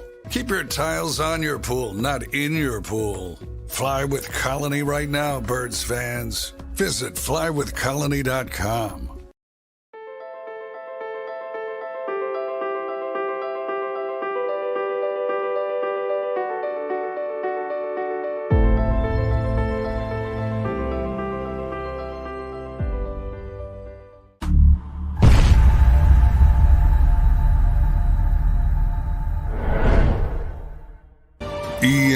EAGLES, Eagles.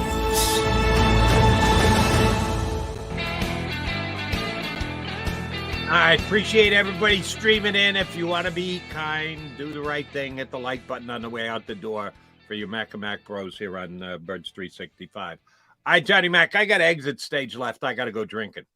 I don't usually say that wrapping up a Birds 365 show. It's early, Jody. It's early. Yeah, it is, but it isn't. I'm taping my partner Glenn Macnow's show, the What's Brewing show. Oh, wow. So you are literally. Oh, I am literally going drinking. I'm not making this bit up. I'm not saying because the show is that bad, I got to turn to the bottle. Oh, no. I'm going to go get paid to get a couple of pops into me. So, yeah, I'm going drinking. Nice. I don't know if I can do that at this stage of the game. I can't. I don't want to look at it. It's got to be 12:01 for me to have my first beer. I'm going to be drinking before noon. I can pretty much guarantee you that. And usually I like to keep that as a rule too, that the before noon drinking is a problem. Now day drinking I enjoy immensely. I wish I had time to do more day drinking. Somebody commented that the last time I did the show, they liked the fact, because they give us little shot glasses. They're not actually shot glasses, but about that much, 3 or 4 ounces in it to test and taste and the like. And we had a couple people on the show. Most of them just took a sip. I always drank the whole thing. That if you're going to give me 4 ounces, I'm going to drink all 4 ounces. Okay, move it. Oh my! I get those little sample things. Yeah, I'm not a big IPA guy though. But I'm sure Glenn's are phenomenal. But I just like regular beer. I'm going to be drinking a little bit both today. In about an hour and change from now. So I got to get the hell out of here. All right, you and me tomorrow, leading into the all-important preseason game for the Eagles and the Colts. Yeah, man. We got to get through this one. We'll get through it together, people. This is going to be torture, this last preseason game. And just in case Nick Sirianni or Bob Lang is watching the shows going forward. Yeah, whittle it down. We'll count down the days to when the actual number of days before the Eagles and the Patriots and the season gets underway. All right, Johnny Mac, good job, brother. I will see you tomorrow. You're in? I'm in. Day to day. I think you're more day to day than me with the drinking. Yeah, it's not a given. I could pull a BLG and just beg off tomorrow, but at least as of now, scheduled Mac and Mac Birds 365 and 2 and 2. You've been listening to Birds 365, the destination for the passionate Eagles football fan who bleeds green. If it's Eagles football, we're talking about it. Debate inside the locker room and guests that are some of the greatest football minds from around the region. We hope you enjoyed the show. We know we had a blast. Make sure to like, comment, and subscribe, and we'll be back soon. But in the meantime, hook up with us on social media at JAKIB Sports. See you next time on Birds 365.